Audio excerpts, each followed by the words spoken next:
Онкологиялық диагноз адамға қойғанда, адам деген 5 стадия реакция болады.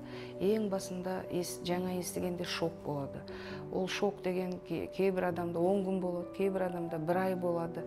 Одан кейінгі реакция жоққа шығару деген болады адамда. Бізде осындай жағдайлар болған. Жас қыз, оған 20-шы жылы диагноз қойған, 1-ші стадия. Ол оған сенбей, жоққа шығарып, кетіп қалып, емдемей, неше түрлі БАД ішіп сөйтіп жүрген. Содан кейін 2 жылдан кейін уже келгенде 4-ші стадия болып кеткен. Дәрігерлер көмектесіп, онкологтар, операциясы да бар, химиотерапиясы да бар. Бізден де көмек, енді біз қалай көмектесеміз? Онкология үкім емес. Бұл дертті емдеуге болады.